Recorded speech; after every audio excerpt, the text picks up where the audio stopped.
March 28th. I'm tempted to expand on the idea that we lost sight of our ability to self-alpha as materialism became a thing.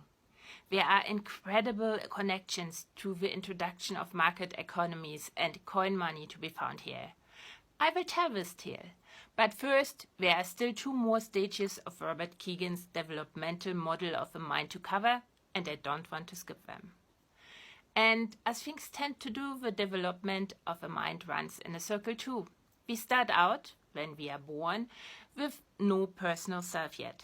Our senses gather data inside, but mostly outside the body.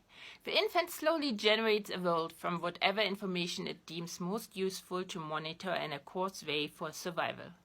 What's used is the least percentage of the available data, and the choice made is different from infant to infant. So, no 2 worlds generated, no 2 realities created are the same. In the next step, the infant cuts out a piece of this generated world, erects a boundary around it, and considers the inside henceforth its personal self through which it interacts with the rest, everything that's outside the boundary. It sounds easy because we're skin, a visible boundary, but no.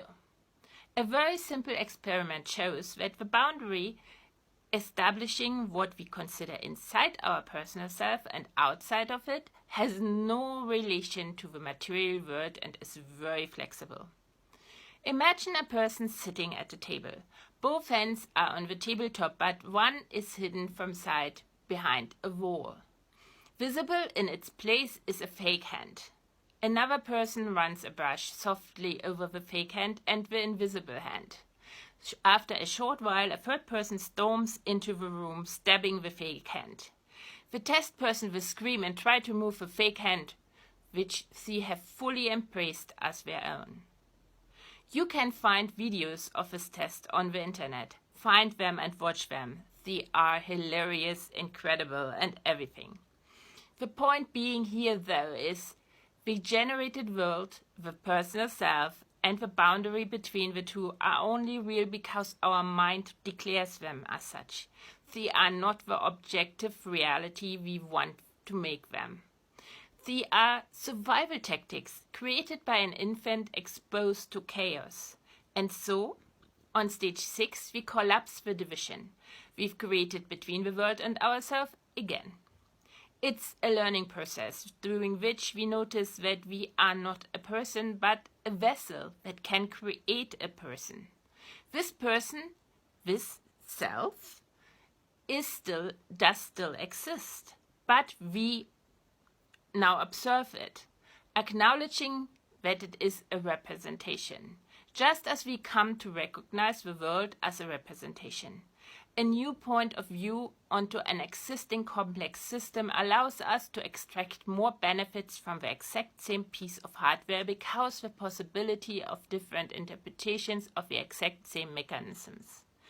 It's called observer-dependent computation, and biology uses it all the time to add functionality because in biology every scale is already used, and changes will cause havoc to working systems and subsystems. But using the changed point of view is in the future. On stage 6, Enlightenment, we only change our point of view for now, also known as thinking. Make a habit out of thinking. Let's turn thinking into a movement. Like, comment, share, and as always, thank you for gifting me with a few minutes of your most precious, your lifetime.